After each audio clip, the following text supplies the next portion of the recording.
the hopelessness is obviously starting to creep more over the whole Clover Kingdom group. Things are looking bad for him, which again, this is about what I wanted to a degree. As I was saying, like back when the Dark Triad were pretty much done, it was like, well, where's the threat right now? It's not even that we don't know what bad guy's coming next. It's like there are none around. We didn't really have any that actually put up a knowledge of their existence is like a conflict in waiting. The only one we really had at that point is like Morris and the Shining General we still haven't seen, which at this point, really, I mean, if we saw him before Lucifaro and we got to this point, I'd say, yeah, the guy could still be potentially threatening.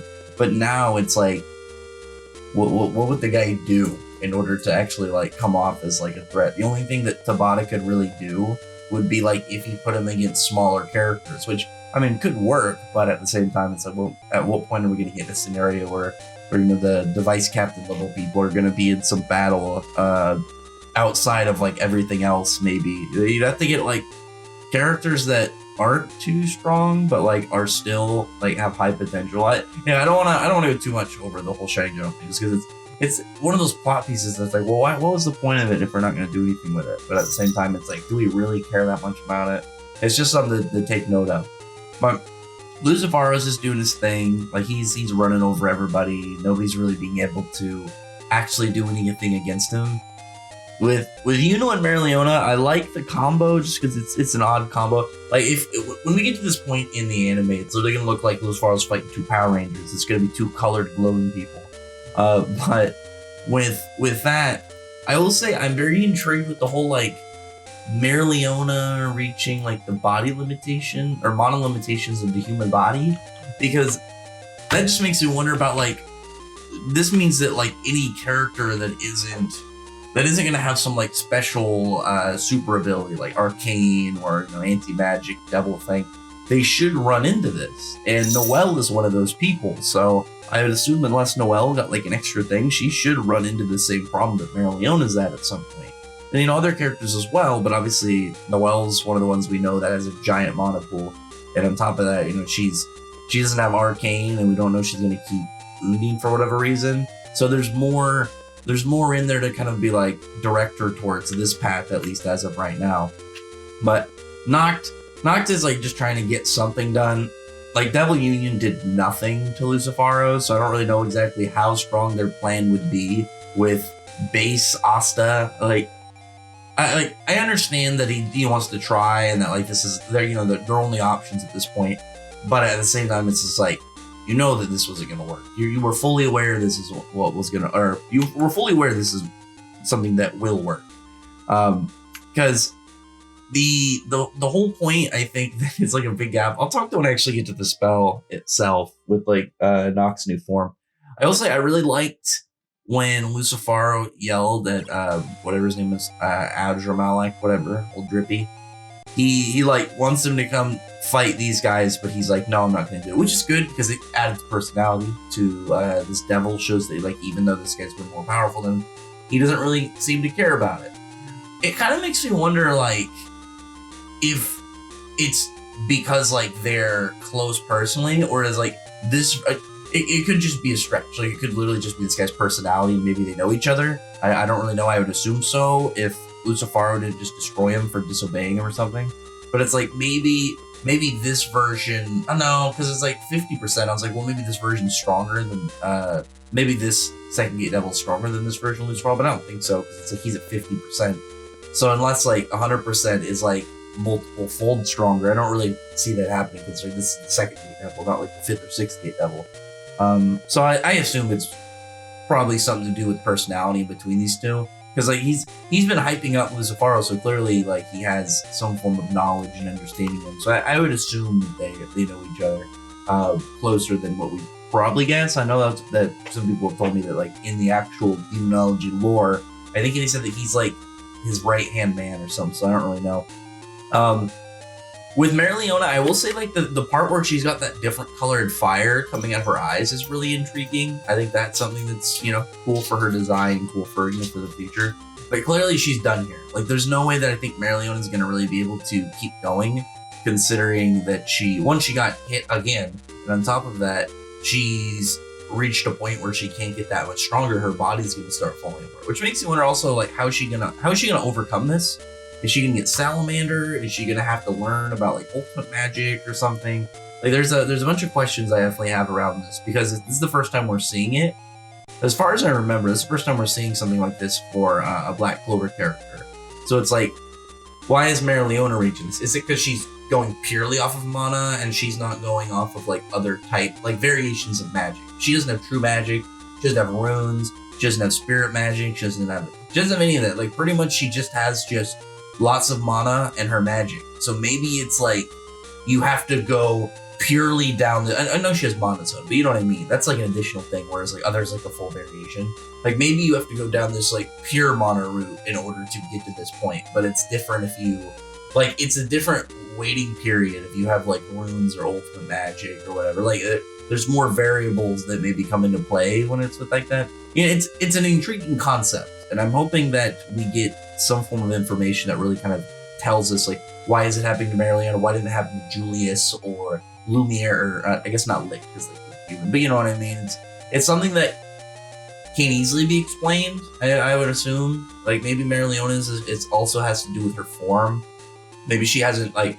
Maybe Marileona's form has something that she just hasn't reached to yet, and it's ability that she just didn't know existed because she hadn't reached that level of power. She'd never been at the point where her, or like the temperature of this form had gotten to this level where she becomes fire. Because it's like, it's not too crazy of an addition to the power, but it is a good addition if that's the case. So it'd be something cool for her if she ever got it, and then on top of that, you know, an upgrade in both her ability and her moveset, so that'd be cool.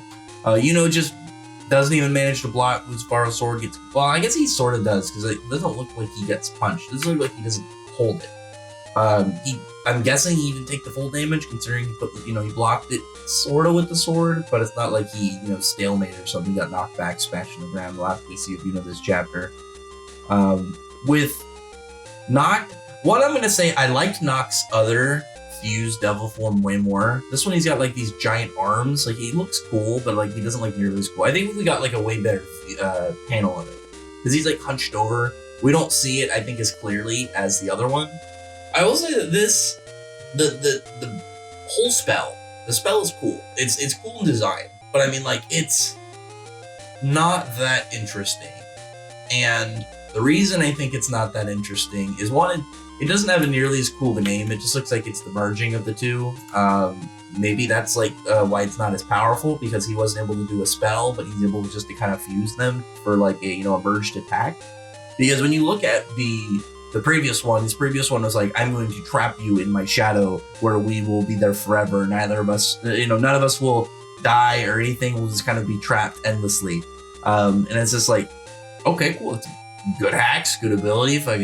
You're going to be, putting a lot of fear into most characters that get in a situation where they might get trapped by this. Whereas this attack was just like two big dog heads biting him with some chains. Maybe it's again literally just the merging, and he's not using a spell. We can't really know, because it was broken almost immediately, which is still pretty hype. Maybe we'll see it later on another character, and then it will get like the description of what it works or how it works.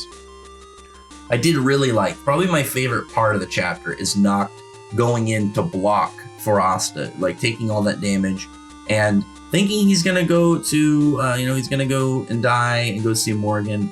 Which, again, I like that about Noct. I like that Noct has this selfless kind of hero thing. He's doing what he thinks he needs to do and what is the best thing. But he's perfectly fine dying for the mission if he has to, because it's for the greater good. I always like that about Noct. But I mean, it's not entirely that. We know that he's also trying to like atone for his sins. Like, he wants the good people to prevail and the righteous to be rewarded. He has obviously this this set personality towards people like that, but obviously, like, he clearly views himself on that opposite end. But I think he's definitely made his way back over to the good people. He just hasn't forgiven himself yet. But then the obvious big thing happens that people were hyped about. Yami comes in. So I'll say that I'm hoping to get an explanation for Yami, because he doesn't have the cracks anymore. He could have gotten healed by William or something. Like, a character healing Yami is not beyond the possibilities of what was going on. Like, I think it would make sense. Like, the captains are hurt. He's hurt, but as far as we know, he can, he's not. He didn't look as he hit the cracks. I'll say the cracks, but I'm willing to bet he wasn't as beaten to hell as the captain. Oh, that's a hiccup right there. The captains are against Lucifaro. It's like he's got like the whole tree ritual stuff, but I mean they're getting straight just pummeled by Lucifaro. A guy who's not only way more powerful, but you also got to keep going. Black Clover is a series where there's not a lot of raw, durable people and like characters who can fight with raw physical strength that aren't just magic buffed and stuff.